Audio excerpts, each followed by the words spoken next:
अम्मू हिंदी विद्यालय को आप सभी को स्वागत है। आज मैं 10वीं कक्षा की 8वीं लेसन स्वराज की नींव बताती हूँ। లేఖకు విష్ణు ప్రభాకర్।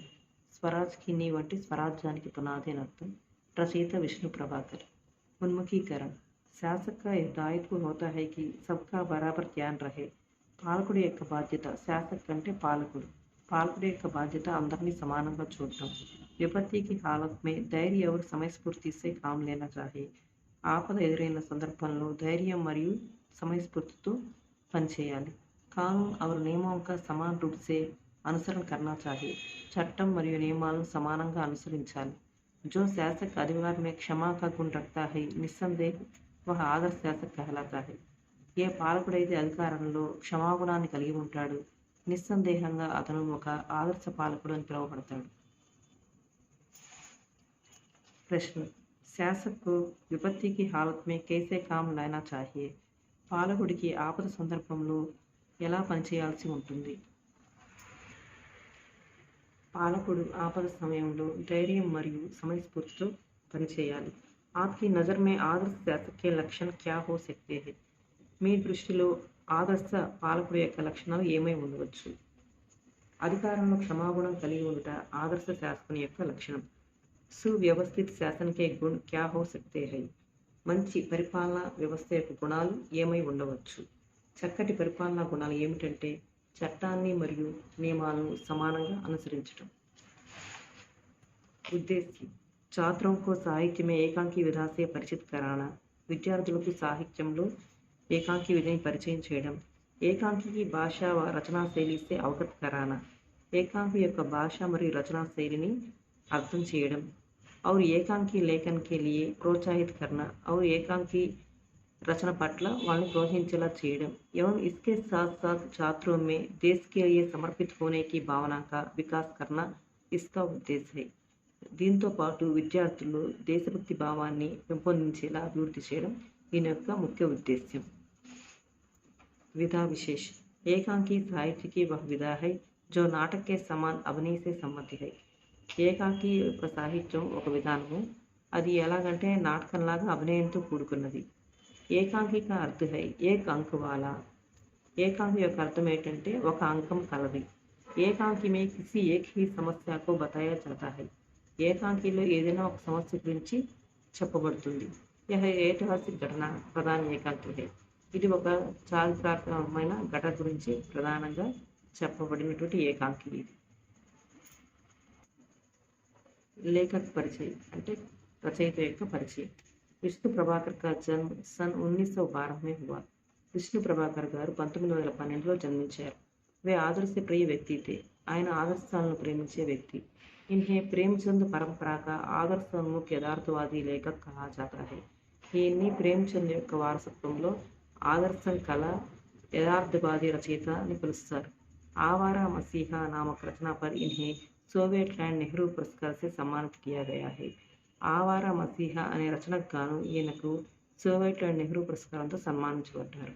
భారత సర్కార్ని इन्हें పద్మభూషణ్ से सम्मान किया है। భారత ప్రభుత్వం ఈయన్ని పద్మభూషణ్ గౌరవంతో సన్మానించింది। విషయ ప్రవేశ खूब लड़ी मर्दानी वह तो झांसी वाली रानी की थी।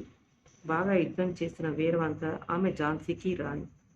सुभद्रा कुमारी चौहान की यह पंक्ति लक्ष्मीबाई की वीरता को प्रकट करती है। सुभद्रा कुमारी యొక్క ఈ వాక్యాలు లక్ష్మీబాయి యొక్క వీరత్వాన్ని ప్రకటిస్తాయి। लक्ष्मीबाई ने यह सिद्ध कर दिखाया कि अबला हमेशा अबला नहीं रहती। లక్ష్మీబాయి ఇది నిరూపించింది మనకి అబల అంటే అబలగానే ఉండదు। ఆవశ్యకత పడనే पर वह सबला भी बन सकती है। అవసరమైతే ఆమె సబలగా కూడా మారుతుంది అని నిరూపించింది లక్ష్మీబాయి। लक्ष्मीबाई ने सच्चे अर्थों में देश की स्वतंत्रता की नींव रखी थी। నిజం చెప్పాలంటే లక్ష్మీబాయి దేశ స్వతంత్రానికి పునాది వేసింది। प्रस्तुत पाठ में देश के प्रति उनकी कर्म प्राणायता के बारे में बताया जा रहा है। ప్రస్తుత పాఠంలో దేశం పట్ల ఆమెకుండే కర్తవ్య ప్రాణత గురించి చెప్పబడింది।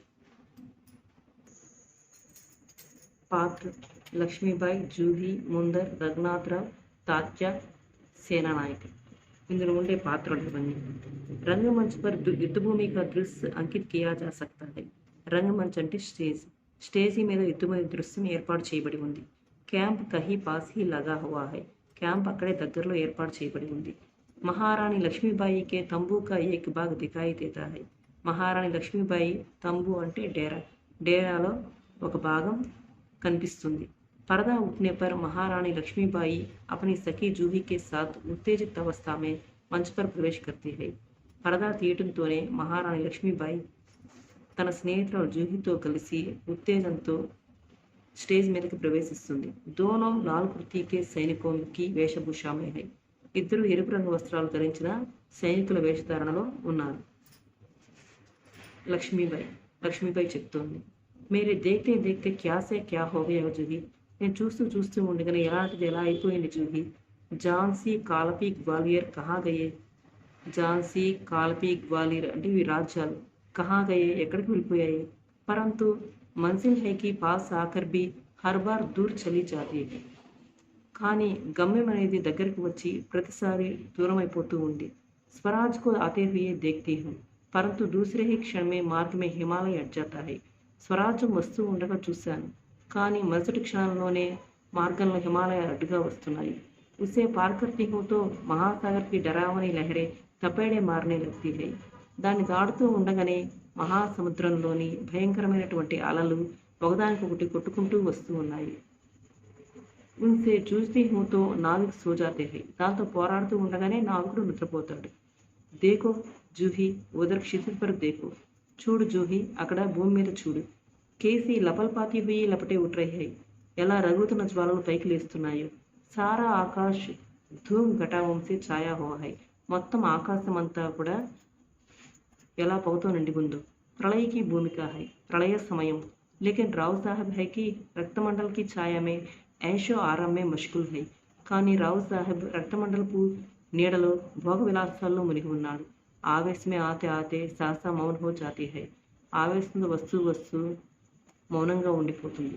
జూహీ కుచ్ कहने के लिए मुंह खोलती है कि మహారాణి ఫిర్ బోల్ ఉఠ్తీ హై. జూహీ ఏదో చెప్పడానికి నోరు తెరవబోయేంతలో మహారాణి మాట్లాడుతుంది. జూహీ మైనే ప్రతిజ్ఞ కీ థీ కి మై అప్ని ఝాన్సీ నహీ దూంగి. జూహీ నేను ప్రతిజ్ఞ చేశాను, నేను నా ఝాన్సీని ఇవ్వనని. లేకిన్ ఝాన్సీ హాత్ సే నికల్ గయి జూహీ. కానీ ఝాన్సీ నా చేతి నుండి చేజారిపోయింది. ఝాన్సీ అంటే రాజ్యం. సహసా తీవ్ర హోకర్ ఆవేశంతో నహీ ఝాన్సీ హాత్ సే నహీ నికలి. లేదు ఝాన్సీ నా చేతి నుండి చేజారిపోలేదు. మై అప్ని ఝాన్సీ నహీ దూంగి. నేను ఆ ఝాన్సీని ఇవ్వను. మై అకేలీ హూ లేకిన్ ముస్సే క్యా. నేను ఒంటరిగానే ఉన్నాను, అయితే ఏంటి. మై అకేలీ హీ ఝాన్సీ లేకర్ రహూంగి. నేను ఒంటరిగానే నా ఝాన్సీని చేజిక్కించుకుంటాను. ఇది లక్ష్మీబాయి జూహీతో చెప్తుంది. స్వరాజ్య ప్రాప్తిలో వచ్చే ఆటంకాలను హిమాలయాలతో పోల్చింది. వాటిని ఎదుర్కొనే ప్రయత్నాలను ఆ అలలతో పోల్చింది. నేతలు విలాసాల్లో మునిగి ఉండే విషయాన్ని నావికులు నిద్రపోవటంతో పోల్చింది. జూహీ కౌన్ कहता है आप अकेली है మహారాణి. ఎవరు చెప్పారు మీరు ఒంటరి వారని. ఆప్తో గీతా పట్టి హై. మీరు గీత చదివారు కదా. ఫిర్ యహ్ నిరాశ కేసి. మరి ఈ నిరాశ ఏంటి. లక్ష్మీబాయి మై నిరాశ నహీ హూ. నేను నిరాశగా లేను. లక్ష్మీబాయి చెప్తోంది, నేను నిరాశగా లేను. మై జాన్తీ హూ కి మై ఝాన్సీ లేకర్ రహూంగి. నాకు తెలుసు నేను ఝాన్సీని చేజెక్కించుకుంటాను. లేకిన్ క్యా తుమ్ నహీ జాన్తీ కి ఉస్ దిన్ బాబా గంగాదాస్ నే ముస్సే క్యా కహా థా. కానీ నీకు తెలుసు కదా ఆ రోజు బాబా గంగాదాస్ గారు ఏం చెప్పారు. జబ్ తక్ హమారే సమాజ్ మే ఛువాఛూత్ ఔర్ ఊంచ్ నీచ్ కా భేద్ నహీ మిట్ జాతా. ఎప్పటి వరకైతే మన సమాజంలో అంటరానితనం మరియు హెచ్చుతగ్గుల భేదాలు తొలగిపోవు. జబ్ తక్ హమ్ విలాస ప్రియాతో చోడ్కర్ జనసేవక్ నహీ బన్ జాతే. ఎప్పటి వరకైతే మన విలాసాలను వదిలి జనసేవకులుగా మారము తబ్ తక్ స్వరాజ్ నహీ మిల్ సక్తా. అప్పటి వరకు స్వరాజ్యం అనేది మనకు దొరకదు. వహ్ మిల్ సక్తా హై కేవల్ సేవ తపస్య ఔర్ బలిదాన్ సే. అవి కేవలం లభించేది సేవ తపస్సు మరియు త్యాగం వల్ల మాత్రమే. जूही लेकिन महारानी उन्होंने यह भी तो कहा था कि स्वराज प्राप्ति से बढ़कर है स्वराज की स्थापना के लिए భూమి తయారు करना. కానీ మహారాణి గారు వారు ఇది కూడా చెప్పారు కదా, స్వరాజ్యాన్ని పొందడం కంటే కూడా మనం స్వరాజ్య స్థాపనకి భూమిని తయారు చేయడం. స్వరాజ్కి నీవుగా పత్తర పన్న. స్వరాజ్యపు పునాది అనే రాయిని తయారు చేయమని కూడా చెప్పారు. సఫలత और असफलता देव के हाथ में है. విజయం మరియు ఓటమి అనేవి దేవుడి చేతుల్లో ఉన్నాయి. लेकिन नींव के पत्थर बनने से हमें कौन रोक सकता है. కానీ పునాదికి రాయిని తయారు చేయడం అనేది మనలో ఎవరు ఆపగలరు? వహ్ హమారా అధికార్ హై, అది మన అధికారం. లక్ష్మీబాయి ముస్కురాకర్, శబాష్ మేరీ కర్నల్, తుమ్ లోగోं से मुझे यही आशा है. నవ్వుతూ, నా సైన్యం నుంచి ఆశించేది ఇదే. జిస్ స్వరాజ్కి నీవు తుమ్ జైసీ నారియా బన్నే జా రహే హై. ఏ స్వరాజ్యం కోసమైతే పునాదిగా మీలాంటి స్త్రీలు మారబోతున్నారో వహ్ నిశ్చయ హీ మహాన్ హోగా, అది తప్పకుండా గొప్పదవుతుంది. मुझे इस बात की चिंता नहीं है कि वह मेरे जीवन काल में आता है या नहीं आता. నాకు ఈ విషయం గురించి అయితే దిగులు లేదు, స్వరాజ్యం అనేది నా జీవిత కాలంలో వస్తుందా లేదా అని. लेकिन मुझे इस बात का दुख अवश्य है कि हमारे पास तात्या जैसे सेनापति है, फिर भी हमारी सेना में अनुशासन नहीं है. కానీ నాకు ఈ విషయం గురించి అయితే దిగులుగా ఉంది.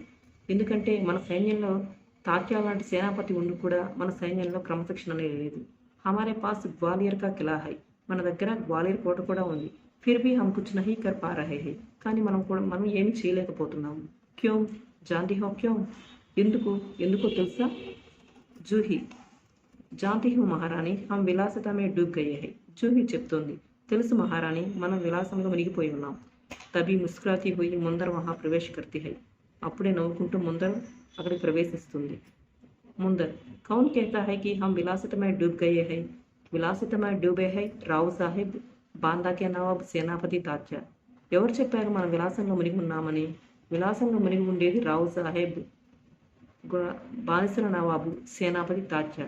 జూహీ ఆవేశంగా, నహీ ముందర్, సేనాపతి నహీ, లేరు ముందర్, సేనాపతి కాదు. ముందర్ ముస్కురాతీ హై, నవ్వుతూ. ఓ సమజీ, తుమ్తో ఉన్కా పక్షిలోగి హో. అవును, అర్థమైంది, నువ్వు వారి పక్షమే కదా. జూహీ దృఢస్వర్ మే, మై ఉస్కా పక్ష నహీ లేతి, లేకిన్ జో తథ్య హై ఉస్కో చిపాయా నహీ జా సక్తా. దృఢమైన స్వరంతో చెప్తుంది, నేను వారి పక్షం కాను, కానీ ఏదైతే నిజమో అది మనం ఎవరం దాచలేం కదా. సర్దార్ తాత్యా రావు సాహెబ్ కో అపనే తన్మన్ కా స్వామి మాన్తే హై. సర్దార్ తాత్యా గారు రావు సాహెబ్ని మనసా వాచ తన యజమానిగా స్వామిగా భావిస్తున్నారు. ముందర్ ఔర్ తుమ్ ఉన్కో అపనా స్వామి మాన్తీ హో. ముందర్ అంటోంది, మరి నువ్వు వారిని నీ స్వామిగా భావిస్తున్నావు కదా, అంటే నీ యజమానిగా భావిస్తున్నావు కదా. జూహీ హా మై ఉన్కో అపనా స్వామి మాన్తీ హూ. అవును, నేను వారిని నా స్వామిగా, నా యజమానిగా భావిస్తూనే ఉంటాను. లేకిన్ ఉన్సే భీ అధిక్ మై మహారాణికో అపనా స్వామి మాన్తీ హూ. కానీ అంతకంటే ఎక్కువగా మహారాణి గారిని నేను నా యజమానిగా భావిస్తాను. और महारानी से भी बढ़कर मैं अपने देश को अपना स्वामी मानती हूँ. కానీ మహారాణి గారి కంటే ఎక్కువగా కూడా నా దేశాన్ని నేను నా స్వామిగా, యజమానిగా భావిస్తున్నాను. దేశ్ కే లియే my Sardar co Bhi టుకరా సక్తీ who, టుకరా చుకీ who. దేశం కోసం నేను సర్దార్ని తిరస్కరిస్తాను. ముందర్ సకప్ పాకర్, జూహీ తూతో నారాజ్ హో గయి. ఆశ్చర్యంతో, జూహీ తూతో నారాజ్ హో గయి. జూహీ నువ్వు కోపం వచ్చినట్టుంది. మేరా యహ్ మతలబ్ నహీ తా, నా ఉద్దేశం అది కాదు. मैं तो केवल इतना ही कहना चाहती कि जब तूने उन्हें अपना स्वामी मान लिया है तो तू उन्हें रोकती क्यों नहीं. నేను కేవలం ఇది మాత్రమే చెప్పాలనుకుంటున్నాను. ఒకవేళ నువ్వు ఆయన్ని నీ యజమానిగా భావించినట్లయితే నువ్వెందుకు అతన్ని ఆపలేకపోయావు అని. లక్ష్మీబాయి చెప్తోంది, జూహీనే ఉన్హే రోకా హై ముందర్. జూహీ అతన్ని ఆపింది ముందర్. మై జాంతి హూ, నాకు తెలుసు అని లక్ష్మీబాయి చెప్తోంది. జబ్ రావు సాహెబ్ కే कहने पर तात्या इसे नाचने के लिए बुलाने को आए थे. రావు సాహెబ్ చెప్పిన మీద తాత్యా ఇక్కడికి వచ్చాడు నాట్యం చేయమని పిలవటానికి. తో ఇస్నే ఉన్కో బురీ తరహ్ దుత్కార్ దియా థా. ఆమె అతన్ని విదిలించి వేసింది. జూహీ హా రాణి, మై స్వరాజ్ కే లియే నాచ్ సక్తీ హూ. అవును రాణి గారు, నేను స్వరాజ్యం కోసం నాట్యం చేస్తాను. బరాబర్ నాచతీ రహూంగి, నాట్యం చేస్తూనే ఉంటాను. పరంతు విలాసితా మే డూబ్నే కే లియే అపనీ కళా కో కిసీ కే గలే కి ఫాన్సీ నహీ బనా సక్తీ హూ. కానీ విలాసంలో గడపడానికి మెడకు వేసే ఉరితాడులాగా నా కళను చేయలేను. జో ముజ్కో ఐసా కర్నే కే లియే कहते हैं उनको मैं टोकर ही मार सकती हूँ. అలా చేయమని ఎవరైనా నాకు చెప్తే వారికి ఎదురు దెబ్బ తీస్తాను. లక్ష్మీబాయి దీర్ఘ విశ్వాస లేకర్, అంటే దీర్ఘంగా శ్వాస తీసుకొని, టోకర్ హీతో నహీ మార్ సక్తి జూహీ, దెబ్బ అయితే తీయలేము జూహీ. యహ్ దర్ద్తో హమే కచోట్ రహా హై. ఎందుకంటే ఈ నొప్పి అనేది మనల్ని బాధ పెడుతూ ఉంటుంది. అగర్ టోకర్ మార్కర్ హమ్ ఉన్కి మధుహోషి దూర్ కర్ సక్తే తో బాధ్ హీ క్యా థీ.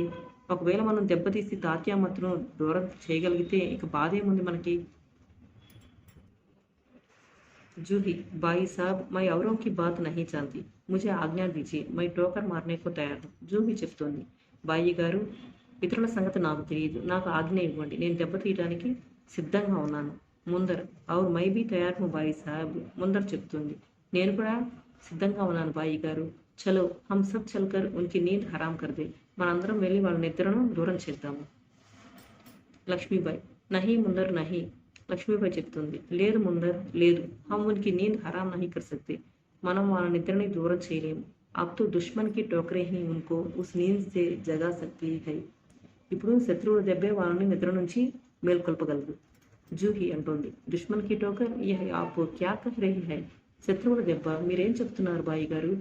లక్ష్మీబాయి హా జూహి దోస్త్ కి టోకర్ అవిశ్వాస్ కి కాయి కో ఔర్ భీ చౌడా కర్ దేతీ హై.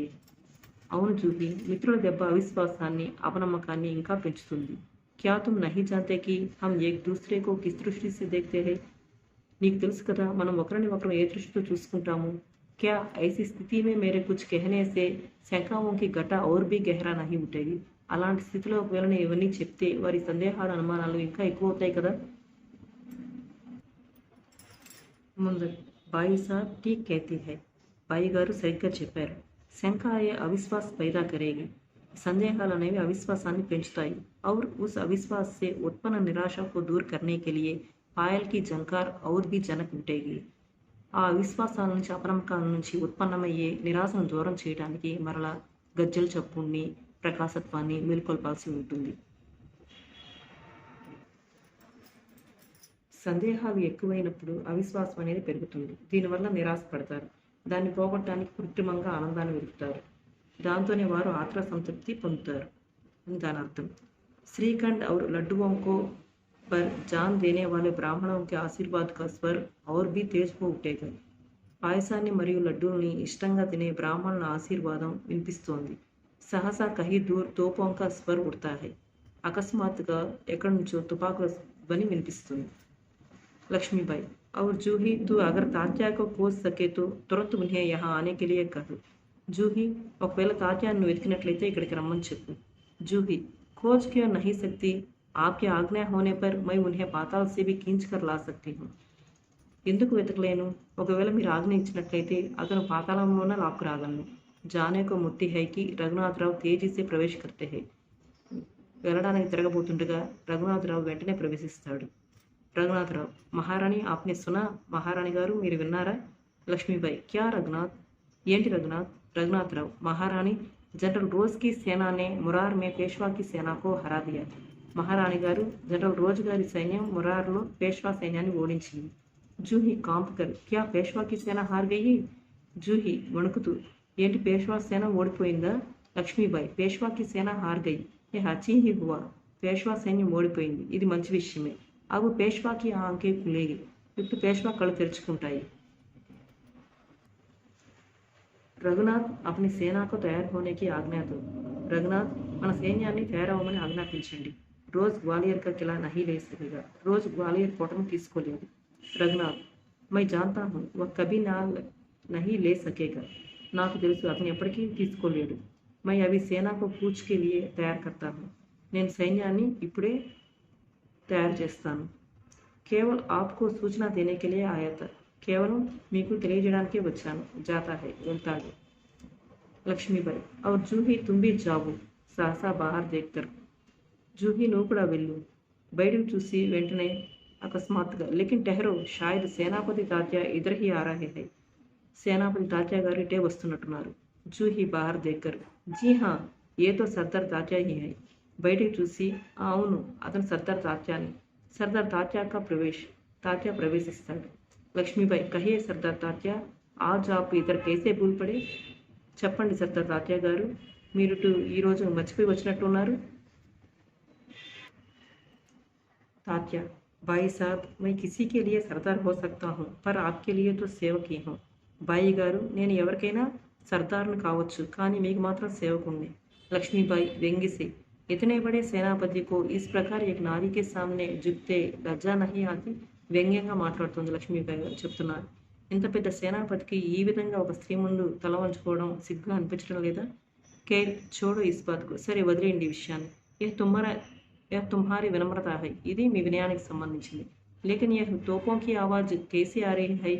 కానీ ఆ తుపాకుల శబ్దం ఎలా వస్తోంది? కౌన్సా ఉత్సవం మనాయా జా రहा है? ఏ ఉత్సవం జరుపుకుంటున్నారు? షాయద్ చాటుకారోं में జాగీర్ బాంటనా అభీ ఖతం నహీ హువా హై. బహుశా పొగిడే వారందరికీ భూమిని పంచడం ఇంకా పూర్తి కాలేదా? తాత్య బాయి సాహెబ్ ఆప్కో హమే లజ్జిత్ కర్నే కా పూరా అధికార్ హై. బాయి గారు, మమ్మల్ని సిగ్గుపడే విధంగా చేయడానికి మీకు పూర్తిగా అధికారం ఉంది.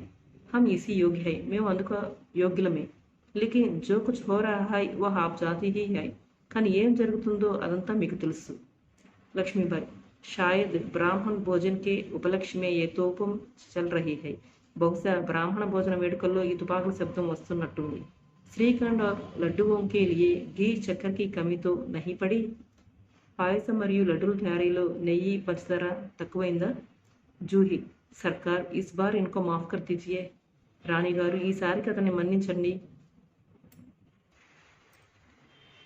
ఇదంతా ఝాన్సీ గారు తాత్య రావు సాబ్ విలాసాల్లో మునిగి ఉన్నారని వారని మాట్లాడుతూ ఉంటుంది. తాత్య వ్యగ్ర హోకర్ బాయి సాబ్ ఆప్ యూ కబ్ తక్ ఫట్కార్తీ రహేగి. వ్యగ్ర అంటే బాధగా. బాయి గారు, ఎప్పటి వరకు మీరు ఇలా తిరస్కరిస్తూ మాట్లాడుతూ ఉంటారు? లక్ష్మీబాయి తో మై భీ తయార్ హూ తాత్య. తుమ్సే ముజే బహుత్ ఆశ అయి థీ. తుమ్హారే రహతే యే సబ్ క్యా హో గయా. నేను కూడా సిద్ధంగా ఉన్నాను తాత్య. నేను మీ మీద ఎన్నో ఆశలు పెట్టుకున్నారు. మీరు ఉండి కూడా ఈ విధంగా జరుగుతుందేంటి? జూహి సర్కార్ ఏ స్వామి భక్తి హై. రాణి గారు, ఆయన స్వామి భక్తుడు. లక్ష్మీబాయి లేకిన్ ఆజ్ హమే దేశభక్తోं की आवश्यकता है. खैर अब भी कुछ नहीं बिगड़ा. अब भी बहुत कुछ किया जा सकता है. కానీ మనకి దేశభక్తుల అవసరం ఉంది. సరే, ఇంకా ఏమి కాలేదు. అబ్బి బహుత్ కుచ్ కియా జా సక్తా హై. ఇంకా మనము ఇంకా చేయగలము. తాత్య ఇసీలియే తో ఆయా హూ బాయి సాబ్. ఆప్ జో కహేగి వహీ కరూంగా. కాబట్టే వచ్చాను బాయి గారు. మీరు ఏం చెప్తే అదే చేస్తాను. జో యోజన బనాయే ఉసీ పర్ చలూంగా. మీరు ఏం చెప్తే ఆ పథకం ప్రకారమే నడుచుకుంటాను. లక్ష్మీబాయి తో జావో తల్వార్ సంభాల్ లో. నూపురోం కి జంకార్ కే స్థాన్ పర్ తోపోం కా గర్జన ఆనే దో. అయితే వెళ్ళండి, కత్తులు సిద్ధం చేయండి. గజ్జల సవ్వడి వచ్చే దగ్గర తుపాకుల గర్జన వినిపించండి. భూల్ జావో రాగ్ రంగు అంటే మర్చిపోండి రాగాలు రంగులు. యాద్ రఖో హమే స్వరాజ్ లేనా హై. గుర్తుంచుకోండి, మనం స్వరాజ్యం పొందాలి. హమే రణభూమి మే మౌత్ సే జూజనా హై. మనం యుద్ధభూమిలో మృత్యువుతో పోరాడాలి. తాత్య మహారాణి ఆప్కి జై హో. మై యుద్ధకే లియే తయారు హోకర్ ఆయా హూ. మహారాణి గారు, మీకు జయము. నేను యుద్ధం కోసం సిద్ధమై వచ్చాను. లక్ష్మీబాయి जानती हूँ, लेकिन सेनापति इस बार यह याद रखना कि यदि दुर्भाग्य से विजय ना मिल सकी तो तुम्हें सेना और सामग्री दोनों दुश्मन के घेरे से निकाल कर ले जाना है. లక్ష్మీబాయి చెప్తోంది. తెలుసు, కానీ సేనాపతి గారు, ఈసారి ఒకటి గుర్తుంచుకోండి. మనకి దురదృష్టవశాత్తు ఒకవేళ విజయం అనేది మనకి లభించకపోతే మీరు మన సైన్యాన్ని సామగ్రిని శత్రువుల బారి నుంచి దూరంగా తీసుకువెళ్లాల్సి ఉంటుంది. తాత్య ऐसा ही होगा. అలాగే జరుగుతుంది. లక్ష్మీబాయి తాత్య मेरा मन कहता है कि यह मेरे जीवन का अंतिम युद्ध है. जीत हो या हार मुझे किसी बात की चिंता नहीं. తాత్య నా మనసు చెప్తోంది, ఇది నా జీవితంలో చివరి యుద్ధమని. ఒకవేళ విజయమైనా ఓటమైనా ఆ విషయం గురించి నాకు దిగులు లేదు. చింత కేవలం ఇస్ బాత్ కి హై కి హమారి వీరత కళంకిత నా హోనే పాయే. కేవలం చింత అనేది, దిగులు అనేది ఒక విషయం మీదైతే ఉంది. మన వీరత్వానికి ఎటువంటి మచ్చ రాకూడదు, కళంకితం అనేది కాకూడదు. తాత్య బాయి సాబ్ వీరత ఆప్కో పాకర్ ధన్య హై. తాత్య చెప్తున్నాడు, బాయి గారు, వీరత అనేది మిమ్మల్ని పొంది ధన్యమైంది. ఆప్కే రహతే కళంక హమారి ఛాయా కో భీ నహీ చూ సకేగా. మీరుండగా కళంకం అనేది మన నెడలకు కూడా రాదు. ఆజ్ఞా దీజియే. ప్రణామం. ఆజ్ఞ ఇవ్వండి. నమస్కారం. లక్ష్మీబాయి प्रणाम तात्या, मैं सीधी युद्धभूमि में जा रही हूँ. देर ना लगाना. నమస్కారం తాత్య, నేను నేరుగా యుద్ధభూమికి వెళ్తున్నాను. ఆలస్యం చేయవద్దు. తాత్య చలా జాతా హై. తాత్య వెళ్ళిపోతాడు. ముందర్ సర్కార్ ఆజ్ మై బరాబర్ ఆప్కి సాత్ రహూంగి. ముందర్ చెప్తోంది, రాణి గారు, ఈ రోజంతా నేను మీతోనే ఉంటాను. జూహి ఔర్ మై తోప్ఖానా సంభాలూంగి. జూహి చెప్తోంది, నేను ఫిరంగిశాలను చూసుకుంటాను. లక్ష్మీబాయి और हम सब मिलकर या तो स्वराज प्राप्त करके रहेंगे या स्वराज की नींव का पत्थर बनाएंगे. లక్ష్మీబాయి చెప్తుంది, మనందరం కలిసి స్వరాజ్యాన్ని పొందుతాం, లేక దేశ స్వరాజ్యానికి పునాది రాళ్ళు అవుతాం. పరదా గిర్తా హై. తెర పడుతుంది. ఈ పాఠం యొక్క సారాంశం ఏమిటి అంటే, దేశ స్వాతంత్రం కోసం పోరాడిన లక్ష్మీబాయి ఆమె చెలికత్తె జూహీ ముందర్లు మాట్లాడుకుంటూ ఉంటారు. సమాజంలో అంటరానితనం, అసమానతలు దూరం కావాలని, ప్రతివారు విలాసవంతమైన జీవితాన్ని వదిలి సమాజ సేవకు అంకితం కావాలని, సేవ, తపస్సు, త్యాగంతోనే స్వాతంత్ర్యం సిద్ధిస్తుందని బాగా గంగాదాస్ చెప్పిన మాటలను లక్ష్మీబాయి గుర్తు చేస్తుంది. రావు సాహెబ్ విలాసాల్లో పూర్తిగా మునిగి ఉండేవాడు. విశ్వాసపాత్రుడైన తాత్య ఆయన ఆజ్ఞను పాటించేవాడు. సైన్యంలో క్రమశిక్షణ లేదు. జనరల్ రోజ్ తన పాలనని చేసుకోవడానికి ప్రయత్నిస్తున్నారు. కానీ లక్ష్మీబాయి ఝాన్సీని ఇవ్వాలని ప్రతిజ్ఞ చేసింది. స్వరాజ్యం సాధించడం కోసం స్వాతంత్ర పోరాటానికి నాంది పలికింది. తర్వాత స్వయంగా తానే యుద్ధం చేస్తానని చెప్పింది. రావు సాహెబ్కు తాత్యా సహాయపడుతున్నాడని లక్ష్మీబాయి తాత్యాను చూసి కోపించింది. ఇకపై లక్ష్మీబాయి చెప్పినట్లు యుద్ధభూమిలోకి వెళ్తానన్నాడు తాత్యా. విలాసాలను మర్చిపోయి యుద్ధభూముల స్వాతంత్రం కోసం మృత్యువును ఎదిరించమంది ఝాన్సీ లక్ష్మీబాయి. అందరూ కలిసి స్వరాజ్యం